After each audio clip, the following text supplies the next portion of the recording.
Hello, Hello. Bob. Contact with with Earth. Here, what are you doing? Okay, very good. We've gotten together. There's got to be a song in there someplace. Okay. Okay, very good. Well, we were going crazy here, and I don't know if it was your end or my end, but that's okay. I honestly think it was neither of our end. I think it was the Blog Talk Radio. It's all It their was fault. God. The blog God. Yeah. Yeah. So, okay, so what are we doing? Are we going to go on the air this week, or what's happening? Are we set? We're live right now. Okay, good. For Right. the folks that are listening, we have no idea what's going on this side. We had the electronic wizards are fooling with us or something. So now we're contact. Let's go from there. We'll make like nothing ever happened and start over again. Sounds good Okay. to me. So man. hey, good evening. I'm just glad to be here. Yes, we're Excellent. happy that you came on the show. And I was telling Jeff earlier that I was kind of glad that we did postpone that last time because Okay. of this new. I mean, not glad, you know what I mean, but just because it kind of turned out. I didn't mean it like that, but like cause it's good because of this new stuff that they're finally telling us that there's some other planet or whatever. So. Yeah, so I guess we. However, we got to be careful with that. But so agree. how would you like to start this evening now that we made our telephone connection? Do you think the new show X Files will mention Nibiru at all? I hope so. I don't know. I don't know. Come on. It depends. How I guess. awesome would that be? Well, eventually somebody's got to mention it. That's the problem. Yeah. Now, listen. Let me. I don't know how many of your listeners do or do not know who I am. I don't know whether I should give this kind of a little bit of an update, particularly for those who are saying, "Who is Bob Fletcher?" Anyhow. Yes, please, yes. Okay, and then we can kind of go on from there. And of course, for the people that are wondering what we're talking about, I had, of course, done actually a year ago released a DVD expose on the discovery of Planet X. But let me give those folks who don't know who I am, kind of give them a brief update because otherwise it would take a month on the air to do a real good on my background. Sure. So I have to pass. So we pretend you've already had 29 days of it on the air. But to put it in a shortened version, many years ago, back basically in about 1985, I had been in several businesses. I had been an executive in the music business with MCA Records, which is the biggest record company in the world, on up again and off again, but MCA being a gigantic record company. And I was a promotion director with the MCA during let's say in the 70s, and been in and out of several businesses in the early 80s. I had briefly for about a year or so an international consulting company with one of my partners in that business, literally was the consulate general or the attaché in Washington, D.C. From the country of Liberia. And so we were doing international consulting and et cetera, and he was my partner, where you could actually call the embassy back at that time and contact me or leave a message directly through the embassy. So it was pretty good for business. There's nothing better than having on your business card the alternate phone number to my office was the embassy in Washington, D.C., which most countries would not do that. But in this case, he had been there for like 15 years, so he didn't care. There was nobody. The president, the seated president in Liberia was his boss, so he had fairly high up. But the reason I mention that is my next step was in my life was a toy company.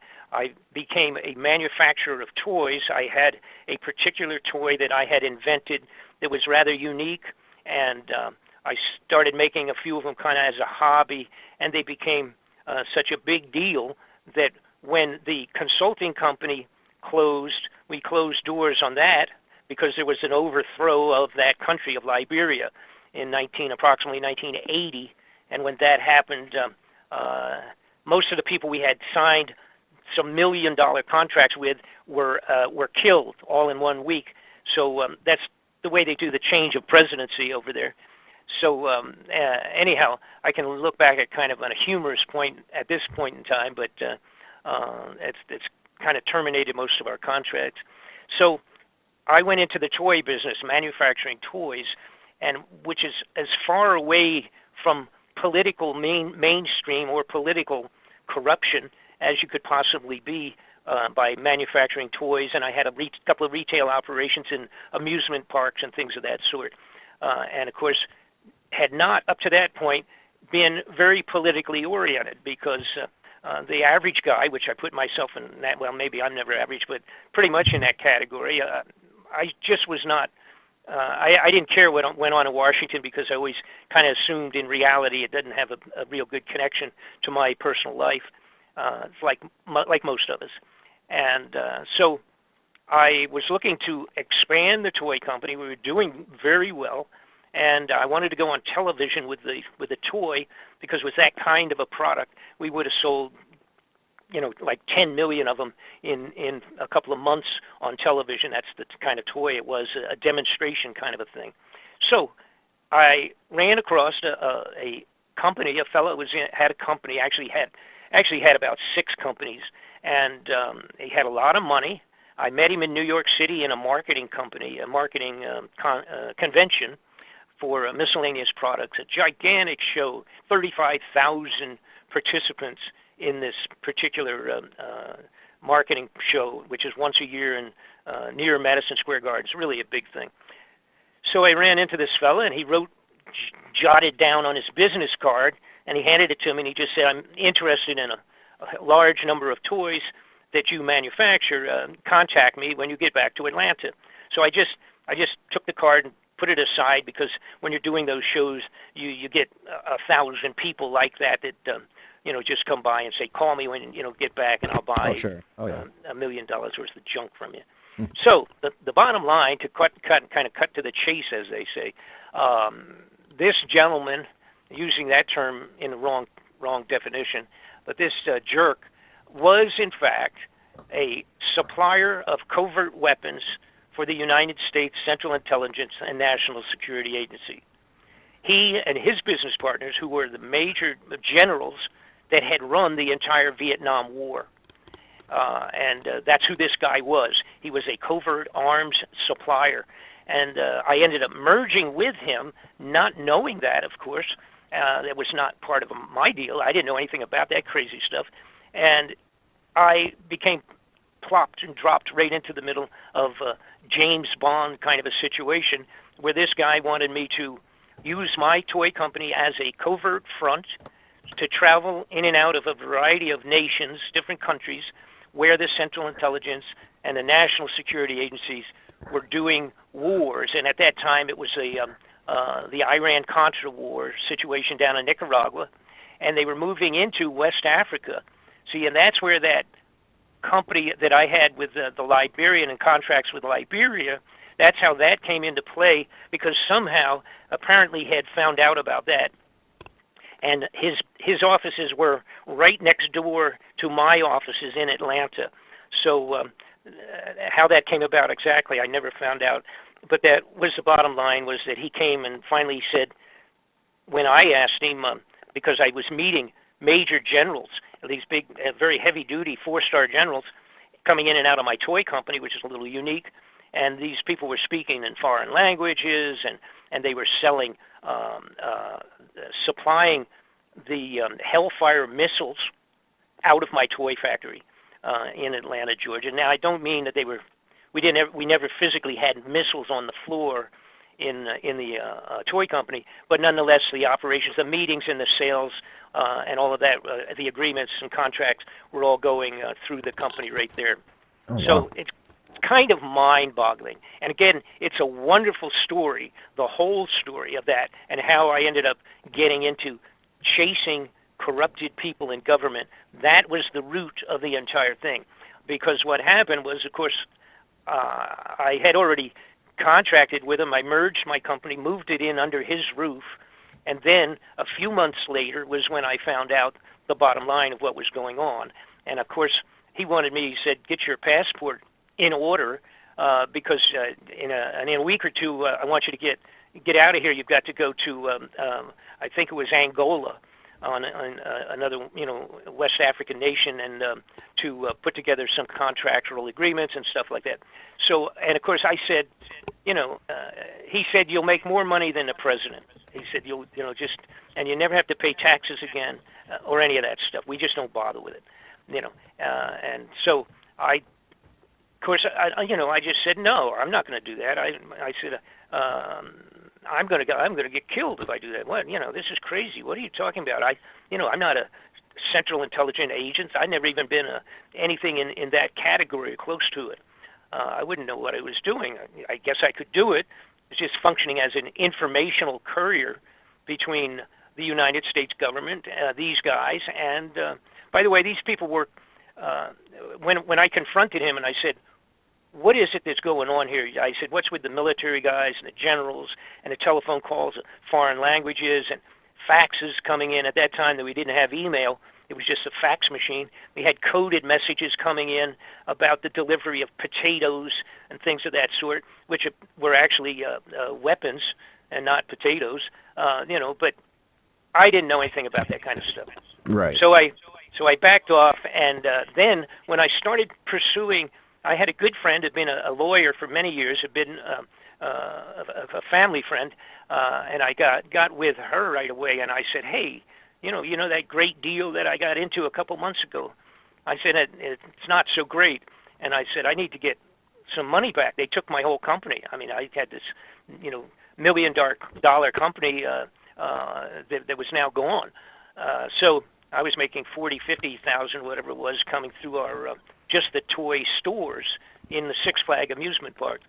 So the bottom line was, when we started moving forward with the potential of doing a simple legal action, a fraudulent contract, and they had plenty of money. They should have just paid me my money back and been done with it. But instead, they told me to take a hike, and they said, basically, this fella, and his name was Gary Best, he put his hand into his pocket wearing his dress suit, suit jacket on, put his hand into his pocket, pulled it back out in the shape of with his fingers in the shape of a gun, aimed it towards my forehead and said if I talked to anybody and went any farther with this, and then he just made like he was pulling the trigger and said bang, So, these guys were who they were. They had run Air America. If you ever saw the movie that was done, it was so popular, called Air America, about the drug smuggling out of Vietnam. These guys ran it. They were Air America. Okay, that's who they were. Wow. They were assassins. They had done all of the assassinations during the Vietnam War. The shipment involved coming out of with the drugs coming out of Vietnam. They were actually putting them in the carcasses of our dead soldiers, opening them up and smuggling the drug in their bodies. Damn. That's how low life these people were. And it was only within a month or two of my exiting that guy and telling him, hey, I'm not going to have anything to do with this, that they started doing the peripheral investigation that became the Iran-Contra inquiries at the Senate and the Congress. And this was 1987. I was involved in 85, 86, around that period of time. So when I saw that, I was very angry because I had lost my whole business. I lost all, everything, and was unable to go anyplace because when we started moving forward legally, I received notification that my toy factory was classified secret. And those people involved with myself, of course, are referring to their own people, these operatives, that those people were all classified as being secret. We couldn't go to court, and the judges, the courts would not hear it because it was all classified. So I was really angry. That was about, let's say a year or so after finding out I had just lost everything, and there was no recourse. When I saw they were investigating the Iran-Contra business, I contacted, as a matter of fact, it was Senator John Kerry, who's now, of course, the Secretary of State presently, contacted him because he was headed one of the major inquiries at that time. And I simply said, I'm going to give you a couple of names on the telephone. If, in fact, these people are who I think they are. You tell me, and we'll go from there. And if it doesn't mean anything to you, then we'll just forget about it. And I, of course, told him the people that were involved, and he said, you're right in the middle of it. Can you come to Washington? So I did, went on up to Washington with my lawyer friend, and that started it, 1987. It started myself. I became an interviewed witness in the Iran-Contra inquiries, and when that happened, from that point forward, I had senators and congressmen all over me because they were doing, everybody had an investigation they wanted to do. An awful lot of it was connections of drug operations directly into the White House and drug operations into national security and the CIA and all of that. So all of those guys, they have their own little agenda to pursue who they would like to. And so they were coming to me saying, Mr. Fletcher, do you know anything about this thing over here? Or did this fellow's name ever come up over here, involved with this over here? And next thing I realized, I was in the middle of chasing corrupted people in government, and now it's been 30 years. So now and ended up being an awful. It's just so many, and it was a wonderful experience, mind-boggling. I mean, it's stressful, obviously, because what I discovered is that the corruption in our government, from the president down, including senators and congressmen and everyone else, for the most part, almost all of them are corrupted in one manner or another. And it's either a mild kind of a thing, a small level, or it's really pretty serious. And so in the last 30 years, I've been directly involved with probably 7 or 8 major investigations at the congressional and Senate level. And one of the biggest ones that never quite got off the ground was investigations that I was doing for and with Congressman Sonny Bono. Mm-hmm. And 15 days before that inquiry was going to actually open up on the floor of the United States Congress with Sonny, they murdered him. He was murdered on the ski slopes. Yep. They told everybody he ran into a tree. Yep. And everybody got a nice little giggle about how stupid he was to run into a tree. And he was dead, and that was the end of it. And we never got to get that off the ground. That would have impeached president and vice president at that time. It would have put people in prison. It was an amazingly heavy-duty inquiry connecting drug smuggling and murder and assassinations right up into the highest level of our security in the United States government, period. Wow. I had received I had supplied them with enough information myself personally, documentation, and even recorded statements of drug operatives and all of that. I had supplied all that to Sonny over a period of about 8-9 months. And in December of, try to get the right date, but I think it was, let's see, what would it have been? 90, okay, so it would have been 97, December of 97, most of the year of 97, I was doing that, supplying that information to Sonny. And in December, about the 10th of December, they called me. I was living in Los Angeles at the time. They called and they said, the committee it's all done. It's ready. We're going to have subpoena powers to carry out this investigation and on the floor of the Congress. Can you plan in January to get into Washington? And we actually going to have subpoena powers. And that's very unusual. They don't usually have subpoena powers with congressional and senatorial inquiries because an awful lot of people would be in prison if they did that. Because the reality is the Senate and the Congress in their inquiries are completely fraudulent. You could say 99% of it. Completely bogus, fraudulent junk. They do it to feed the public the concept or the idea that they're trying to do something and make things better and arrest people, and it never happens. It's all junk, including every major inquiry that I've ever seen in the last 30 years. They even had specific senators and congressmen and lawyers that they would bring in specifically to help or assist or oversight. Usually they would call on the chairman of the inquiry and it was 2 or 3 particular guys that were completely fraudulent, and they were brought in just to shut them down and to dance around in circles and, instead of doing anything serious. So December, middle of the month of December, they called. I said yes, and I was elated. I was so glad. We were going to knock some people's brains out with a serious investigation. Sonny was completely livid as to the amount of corruption that he had seen once he became a congressman. He couldn't believe it. Couldn't even sleep at night. It made him crazy.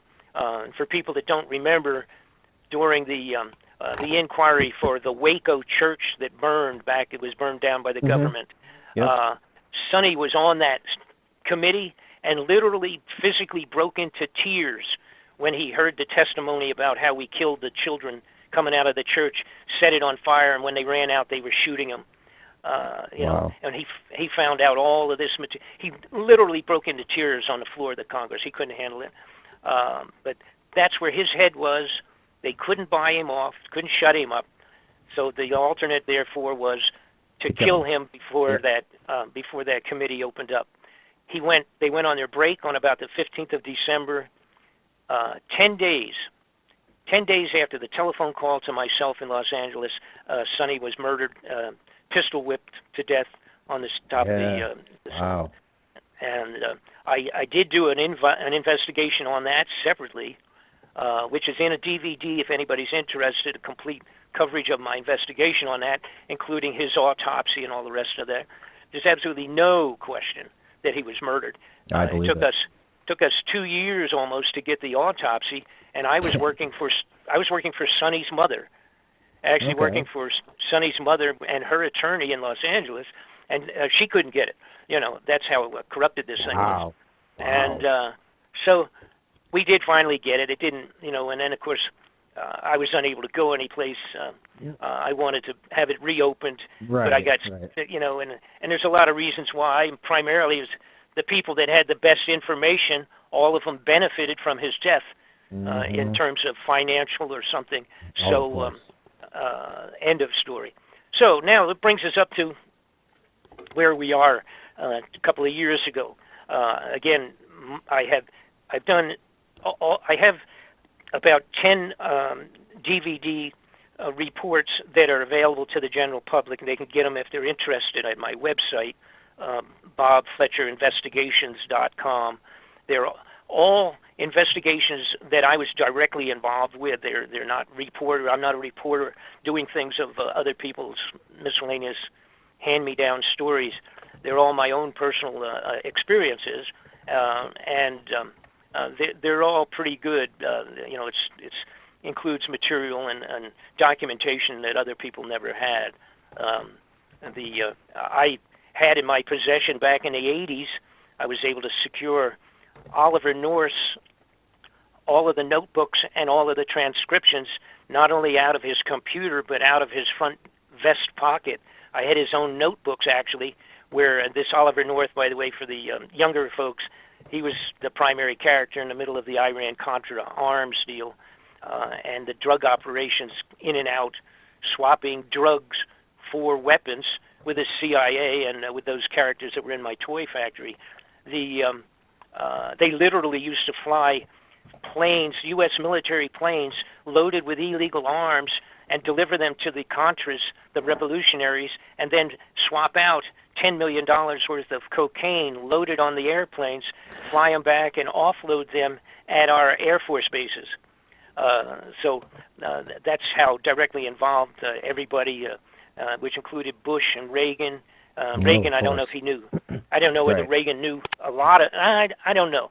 I'm not sure, but he was the kind of guy that of course, Reagan and Bush was his vice president. Sure. And then he became president and continued. And then his son became president, and he continued it. They used their oil rigs for delivery points for the narcotics and all of that. Yeah, I've heard that. But I literally had all of the documents that were sufficient unto themselves to impeach the whole bunch of them and put them in prison.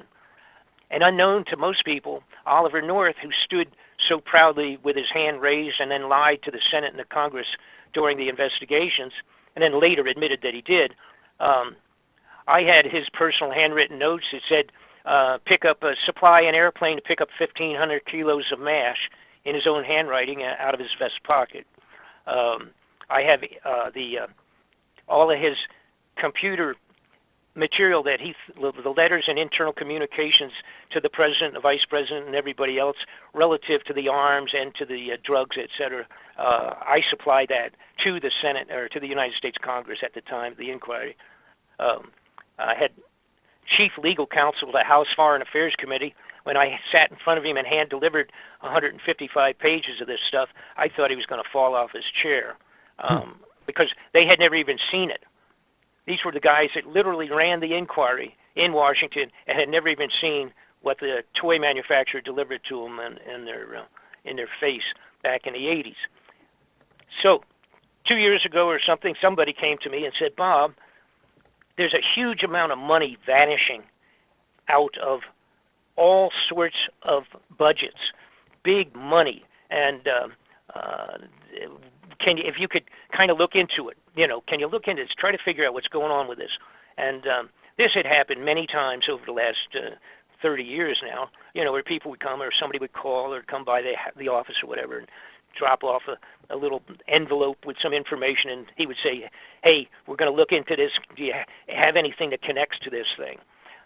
Being involved with it for so many years. And so I said, well, sure, I'll look into it. I'm kind of I'm getting old at this point in time. Now I'm 75. And so at this time, I'm kind of been away from an awful lot of the people that were some of my best insiders are dead now. And half of them are natural deaths, and the other half expedited Central Intelligence operations to terminate them. But I said, sure, what are we talking about? And they said, billions of dollars. And, I said, billions? And then they said, well, even trillions of dollars. And I said, well, wait a minute. You can't even you can't money launder $1 trillion. How do you do that? I mean, I was used to, and some of those people that I'm talking about, we're used to chasing down something where some congressman's doing got advanced stock information and rip something, or maybe it's $1 million because they wanted a new house in Tahiti or something, and so that was the typical thing that we're used to looking into. But I said, wow, what are we talking about? So I got the necessary basic information to start looking into it, and this is like 2.5 years ago now, and one thing led to another, and the bottom line, I found out to my surprise and literally shocked to find out that there were $1 trillion at a time vanishing from the budgets, and you have to get a handle on this. We have a handful of budgets. You had the legitimate budgeting for government operations, which are supposedly agreed upon by the Congress and the Senate. They never read that stuff. Sometimes you're talking about a 4,000-page budgeting layout for, so any time a congressman said, I went over all of it, went before I voted, that's baloney. I mean, it's almost, it's laughable, and it is ridiculous. It is. They say, oh, we carefully went over it, get out of here. That's a joke. So, but you have the budget that theoretically is there year in and year out, and they vote on it and change it and update it and all that, and usually try to put little things into it where they ripped off a couple million to go into their district so they can get elected again next year to build a library for blind people or something like that. Some of the projects that they do are absolutely ridiculous, like investigating why rats and mice can't see good on a foggy afternoon or something like that. You can't imagine the money that goes into different districts under a congressional person's name or a senator's name in their area for stupid, moronic, unbelievable things. $1 million here, $2 million here, $3 million there. And then if you look closely at it, you'll find out his cousin is a guy that's running some company someplace, and he needed a $10 million financial assistance, and that's what it amounts to being. Stuff like that. All right, but that's not a big deal. But what was going on was they had black budgets that are interesting. Yeah, well, what's interesting is, first you have regular standard budgets, okay, and they steal out of that. That's pretty easy. Then they have black budgets that, in the most case, a lot of congressmen and senators are not cleared for secret at all, or top secret. That's for sure. They're just not cleared to even see it. So they don't even know what they're saying okay to.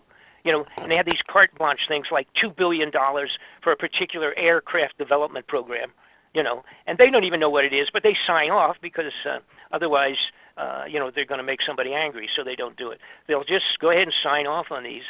And we have to remember, too, that what I just said, that is that the senators and congressmen, very few of them are at the top secret cleared level, period. End of story.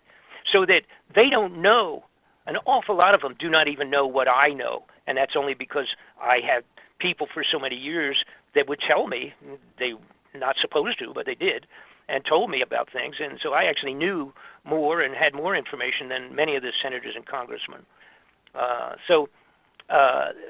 Then they have budgets that are not just secret, but then they have the top secret, and then they have above top secret, and so they have this giant amount of money that nobody knows anything about going someplace, and that's on a regular basis. So what I found out when I building something. Yeah, well, yeah. So when I got into looking into it, and which became the center of the investigation that I just completed a year ago, finalized it, and released a DVD, made it available to the general public, and it is that in 1983, some point in time there, when Ronald Reagan was president and George Bush was actually president but was pretending he was vice president, he and his administration, they came in and they said, we got some really bad news. The rumor of Planet X, which had been banged around for 50 years, been written up in stories and books and movies and all kinds of stuff about this planet called Planet X, Nibiru, whatever you wanted to call it. Zachariah Sitchin had an awful lot to do with it. He wrote several books talking about his deciphering thousands of clay tablets. As a matter of fact, there was like 22,000 of these. They were discovered in the Syrian area, where they literally had written and inscribed like books, if you will, and he was one of the few people that was able to decipher it. And when he did, he found out the story of this planet that comes around from the far reaches of our solar system, comes back around.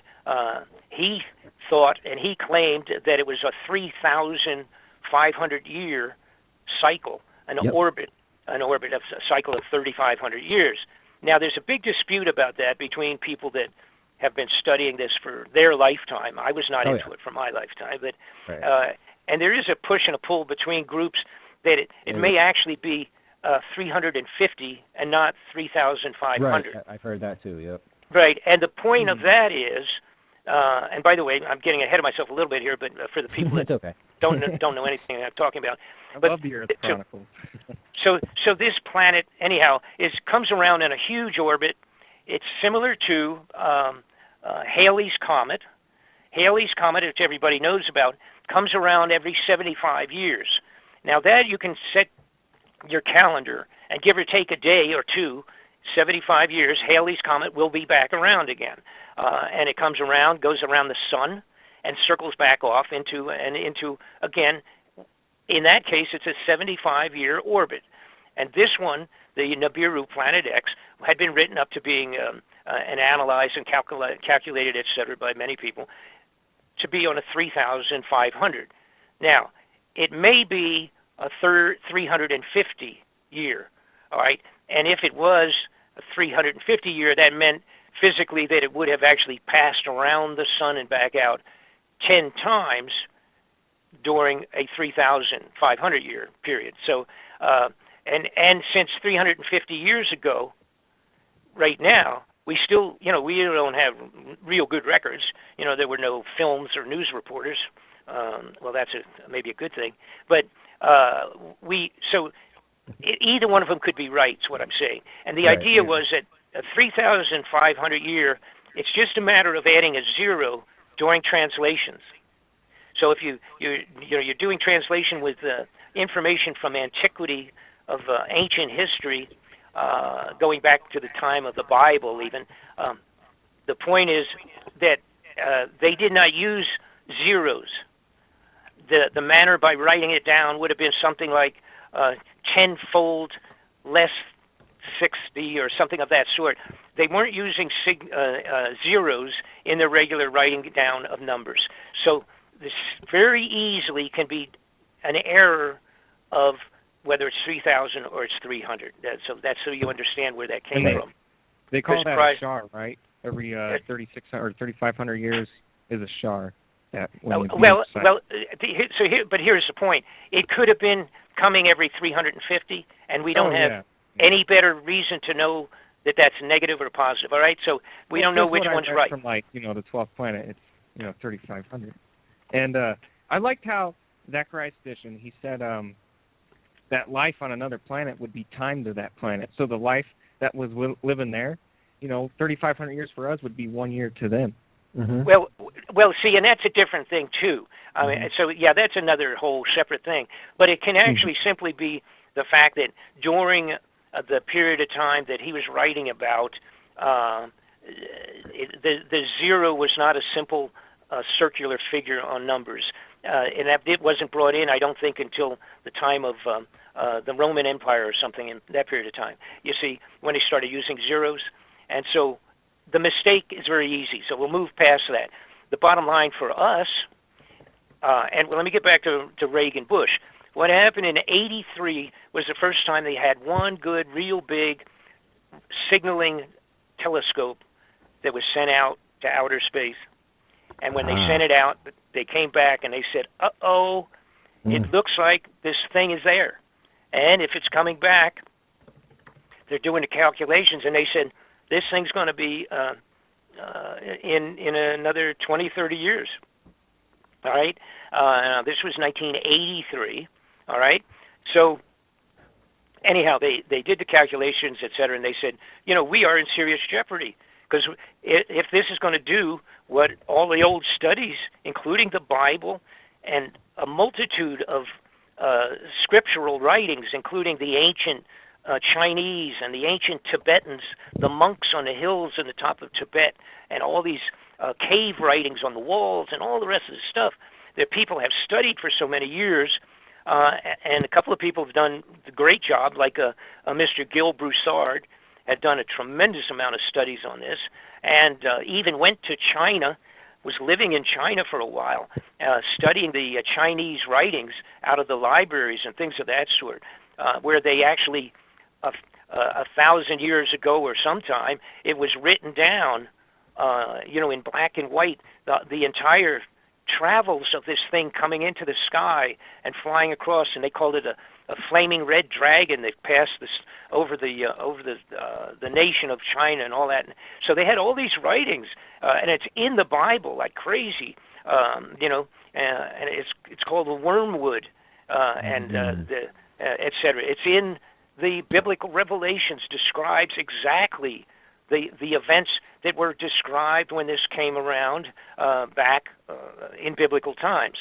So, it's not, it used to be joked about because nobody could see it. And then, of course, the realization is that it's an infrared planet. It's something that you can't see. It doesn't put out its own light, so we won't see it until it gets coming in close enough to pick up our own sunlight. Once it does, then you will see it. But what I discovered from doing, again, my investigations, and I was, the idea, and again, I was looking for the money. Remember that, okay? I was looking for, where does the big money go? What was it that all of a sudden in the 80s changed all kinds of budgets? It changed what we were doing with our outer space NASA projects.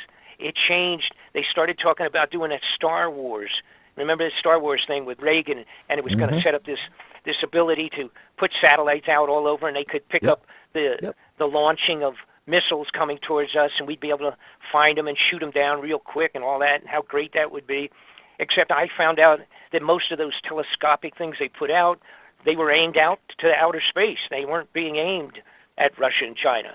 I mean, they had some of them, of course, but the reality were that they were snooping and watching things going in outer space. Then I found out that the Vatican came a few years back and cut a deal with the government here, and in Arizona they built a huge infrared telescope, and that's in Arizona. And by the way, it's called Lucifer. I don't know. That's kind of strange for the Pope. Yeah. The Pope named it Lucifer. I thought that was a little weird, but he did. So I started looking, and I asked around a few directions with people that had contacts and also had some extraordinary brain cells. And, I said, what is it that happened in that period of time that made all these things change? They started doing crazy stuff. They built this giant underground facility underneath the Denver airport. They had that project there, and they started building this. They got 5 times as much underground than they have on the top of the airport up there. I went in within a week of the opening in 95, when they opened the Denver airport. I snuck in and went underground, and that is one heck of a giant facility underground. I've heard. Okay, and they talked about it, but I've been there, done that, and I've seen it. No kidding. Wow.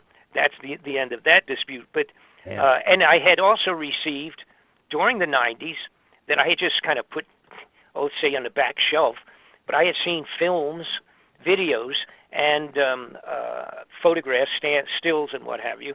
I was, again, just a little bit before we had real good digital stuff, and they had truck drivers that had gone underground at one facility and driven 800 miles and came up at another location underground.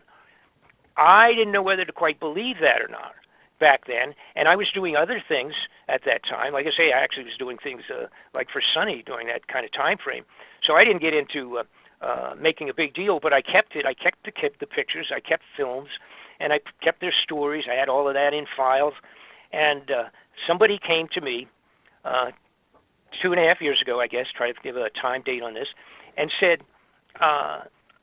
whatever it is that's bothering them, bothering the crooks out of government, instead of just stealing a few million for their next summer vacation home, the money's disappearing. But have you realized do you know about all the underground facilities? And it was a military guy that had seen some of them. And I said, well, I was kind of like, I was aware of it, but I don't. Are you talking a lot, or what do you, because I didn't think there was that big of a deal, because in reality, before '83, there wasn't. There was a few of them, underground, and most of them were legitimate, like the NORAD facilities for keeping track of missiles and possible invasions and what have you. So I said, okay, is there really big numbers of these, or what are we talking about? And so he handed me information relative to the bottom line is we have built 103 of these in the United States. There's that many of them underground. They literally are gigantic hideout survival facilities for the elite upper crust of the United States of America. We're talking locations that can hold 10,000 people. We're talking locations that have high-speed monorail magnetic maglev trains that go 400 miles an hour underground, and they go from one location to another. I have live footage of a few of the facilities that had been handed off to me that shows 18-wheelers side by side and passing at intersections under the ground in these locations. They have some of the facilities have extra amount of capability of growing foods underground, complete vegetation growth of necessities. They had, then I found out, I have paperwork related to it, I found out that, in fact, they had been, for the last 5 years, buying freeze-dried foods and survival foods by the millions and millions and putting them into the underground facilities. And with a time frame to have most of it done by 2012, 2014, the delivery of the foods. We actually have FEMA paperwork that shows their inquiry with some of the bigger companies and asking them how many tons of this food or that food could be supplied in a short period of time upon request, et cetera, et cetera. For the last 5 years, there has been a shortage of survival foods to go into the regular retail outlets above ground for the public consumers. They have had a shortage. The big companies have not even been able to get the orders that they wanted, such as Walmart, not being able to get as much to sell to their people in their stores because the government had taken all of the advanced contract for delivery on the freeze-dried survival foods. So that's what they had been, where all the money had been disappearing. And Donald Rumsfeld, who was the head of the Defense Department, sat down in front of one of the congressional inquiries that I'm referring to back. As a matter of fact, this was in 2001. Let me think. Yeah, 2001. He sat before the Congress on an inquiry on disappearance of some monies, and he said the Defense Department in the last few years has been unable to account for $2.3 trillion. And he told the United States Congress about that. All right? When he told it to them was the day before the 9/11 Twin Towers attack on the World Trade Center. Wow. The day before. Now, what also happened, all of the paperwork that would have supported that information was destroyed on that day because of the explosion that took place at the Pentagon.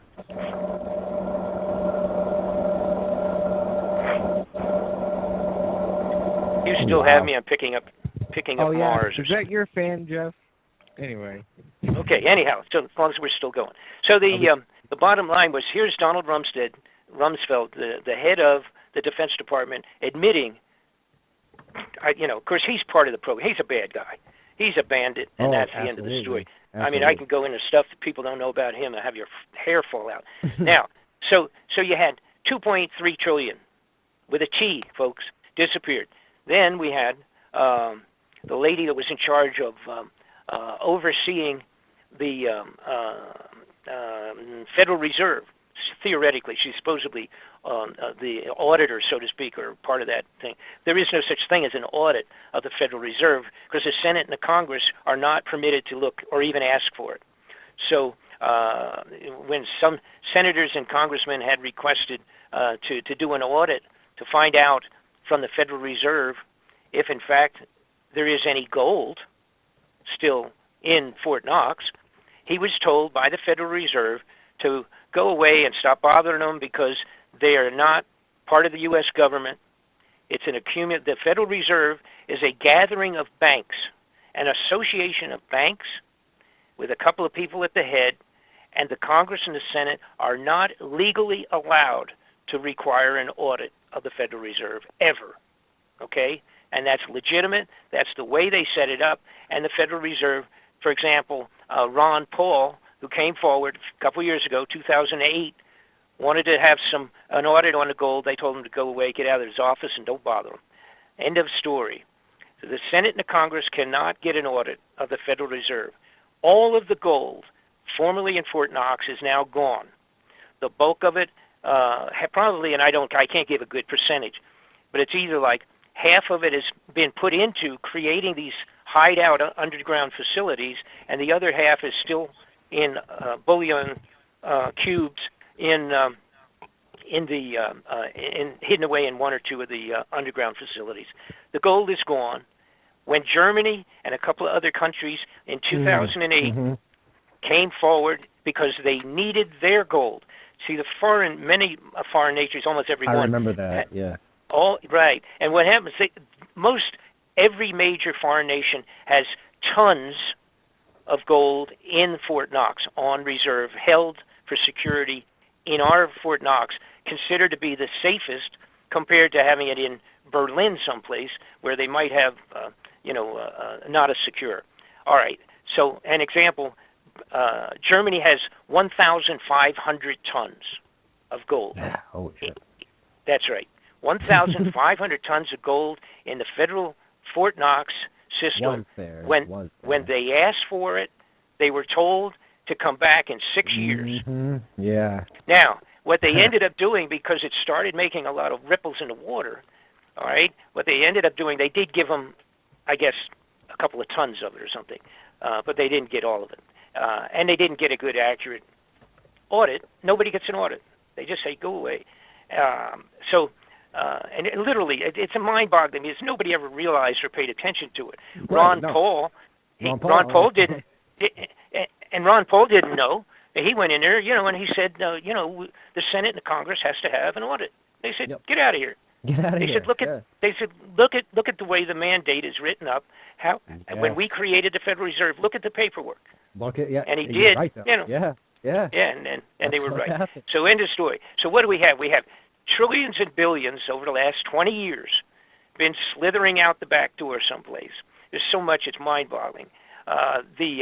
Something like in the Federal Reserve, by the way, who spins money off to foreign banks and gold off to foreign banks to kind of stabilize the world money situation. That is part of what they do. Of course, whether it's done legally or not, we have no idea because they don't do an audit.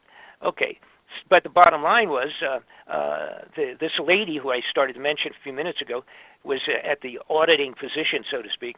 She came forward to the Senate and the Congress and answering questions, and one of the congressmen said, "We understand that there's $9 trillion that you don't know where it is. Is that where is that true? Right. And she sat and I had this on film. She literally sat there and kind of said, "Well, we're just not sure exactly where it went. That is a right figure. It was like 9.2 or something trillion." She says it's going to foreign banks, but I couldn't tell you right now which banks have it.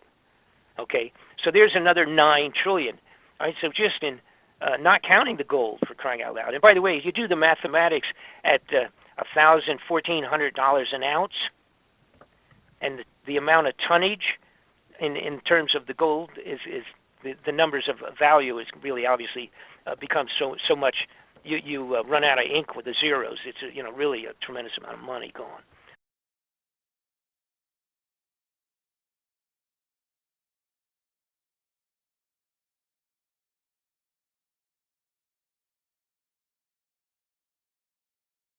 Hello, Bob.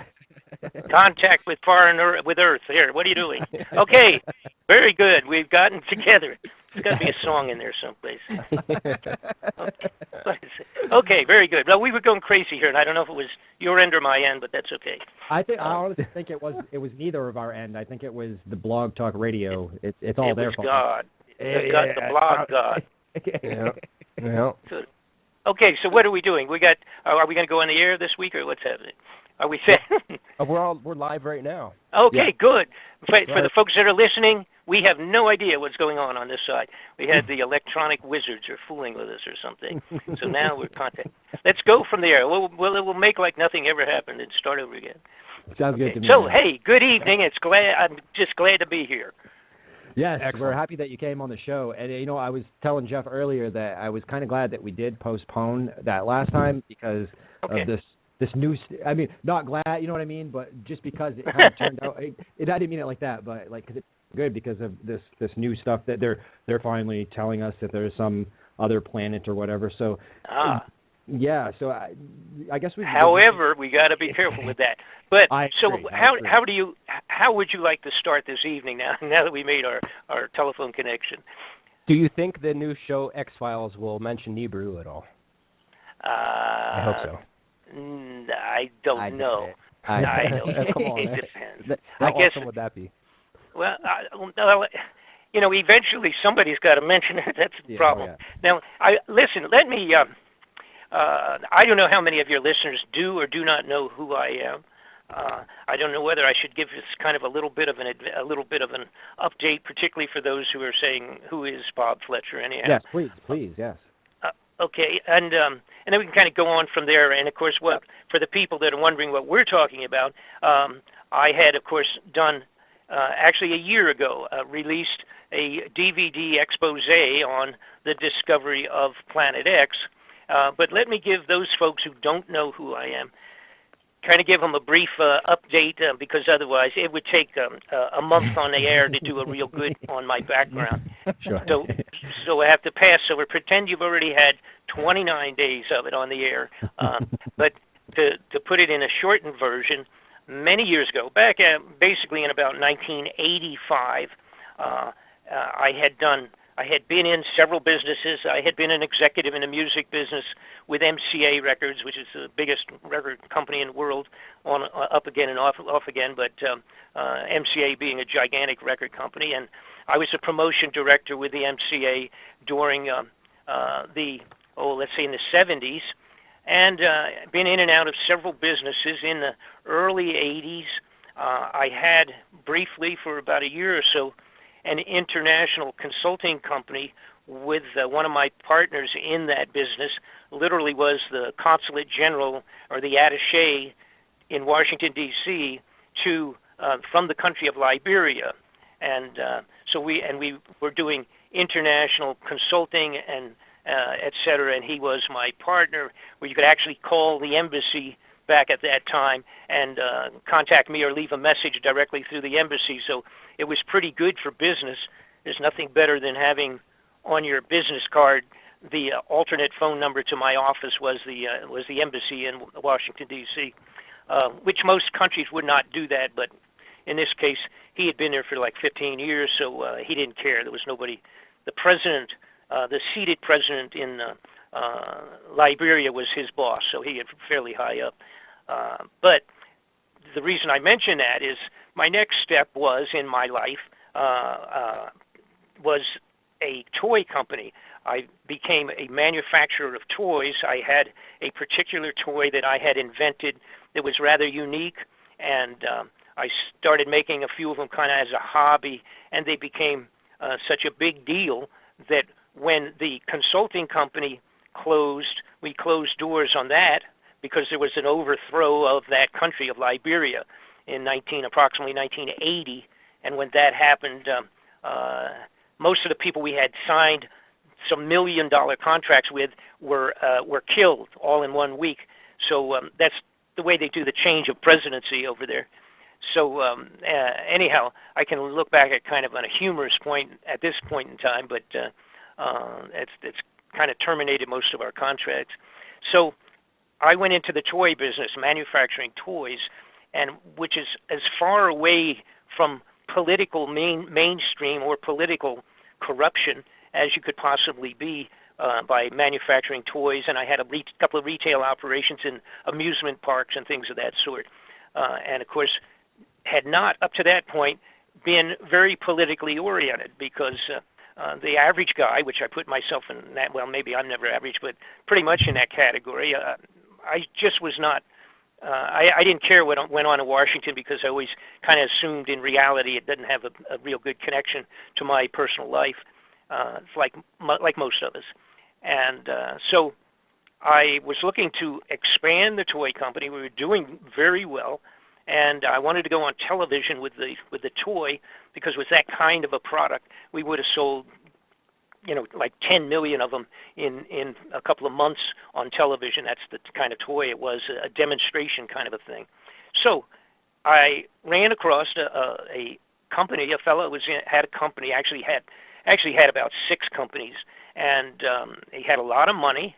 I met him in New York City in a marketing company, a marketing convention for miscellaneous products, a gigantic show, 35,000 participants in this particular marketing show, which is once a year in near Madison Square Garden. It's really a big thing.